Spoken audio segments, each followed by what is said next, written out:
की एक लाट भी यहाँ पे तशरीफ फरमाए। मैं तमाम जमातों के जो कारकुनान, जो वोटर यहाँ तशरीफ लाए, सबका शुक्रिया अदा करता हूँ। मैं किसी सियासी जमात को टारगेट नहीं करना चाहता हूँ, लेकिन याद रखना, जो वक्त का हकम होता है उसके किए की सजा सबको भुगतनी पड़ती है। और आज के इस वक्त का हकम हमारे इस हल्के के साबिक वजीर आज़म सरदार अब्दुल कयूम नियाज़ी साहब हैं, और इस वक्त वो मौजूदा MLA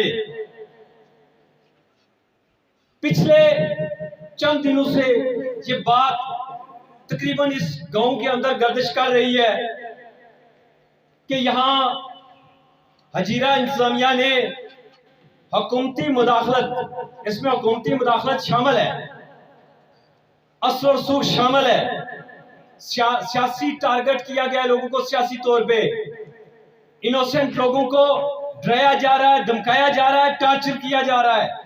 सिर्फ इसलिए किया जा रहा है कि खरांज के अंदर वो ये पैगाम देना चाहते हैं कि हाँ, हम ताकत रखते हैं, हम इक़्तिदार रखते हैं, हम अख्तियार रखते हैं। मैं पूरी मौज़े खरांज की बात कर रहा हूँ। मैं अगर बात रोकूंगा तो ज्यादती होगी। मैं खुल के ये बात कहना चाहता हूँ कि हमारा यहाँ एक छोटा सा वकूअ हो गया रखवा नदी के अंदर।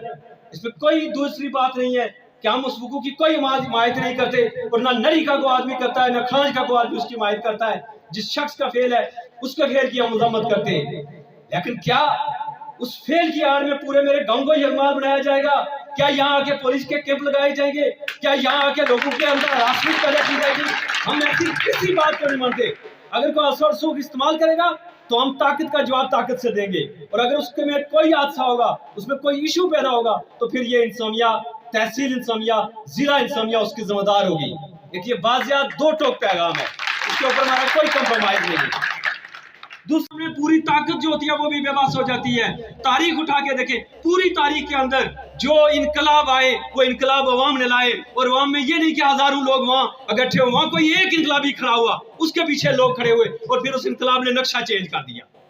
मैं आप लोगों से जो रिक्वेस्ट करना चाहता हूं, इससे पहले खरांज के अंदर 2 नोटिफिकेशन हो चुके हैं। क्यों तख्ता मश्क बनाया जा रहा है खरांज को? वो जो MLA हो, वो जो हुकूमत हो, हम किसी के उस इक़दाम को ना आन करेंगे, ना उसकी हौसला अफजाई करेंगे। कल भी मजम्मत करते थे, आज भी करेंगे। वो क्या वजूहात है कि इस तहसील हजीरा के अंदर सिर्फ आपको खरांज नजर आती है? क्या ये अक्ल के अंधे हैं जो इंसानिया बैठी हुई है? कहीं और खालसा नजर नहीं आता?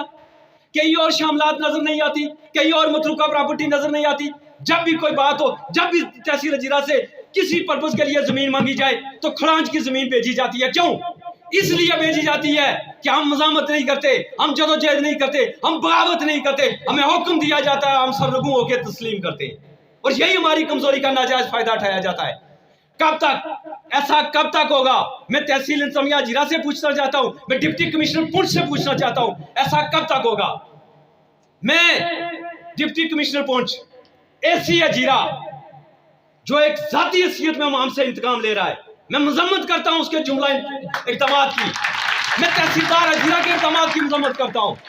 लोगों, मैं आपको बताना चाहता हूं, मैंने, चूंकि ये बात मेरे सीने के अंदर है, लोगों तक नहीं पहुंची।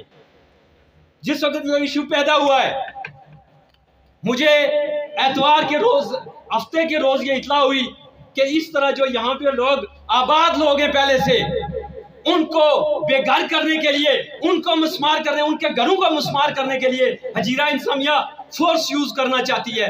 मैं एतवार के दिन हजीरा गया हूं, वहां मेरी तहसीलदार हजीरा से बात हुई। मैंने कहा, तहसीलदार साहब, खरांज के अंदर पुरअमन लोग रहते हैं, शरीफ लोग रहते हैं, अगर आप शरीफ लोगों को उकसाएंगे तो कल शायद रिजल्ट अच्छा ना हो। उन्होंने एक दफा मुझे कहा कि नहीं, हमने अपनी रिट कायम करनी है। मैंने कहा, जब आप रिट कायम करेंगे तो उसका जो रिजल्ट होगा वो खौफनाक होगा। मेरी आपसे रिक्वेस्ट है, मैं आपके पास आ गया हूं, आप अपना लाए अमल मुझे बताएं, हम उस लाए अमल पे अमल करेंगे। लेकिन एक बात याद रखना, अगर हमें छेड़ा गया ताकत के जोर पे, हुकूमती असर सूख के जोर पे, किसी सियासी नुमाइंदे के जोर से कोई सियासी असर इस्तेमाल हो गया, अगर हमें टार्चर किया गया, तो यकीनन ये इसका जो रिजल्ट होगा वो खौफनाक होगा।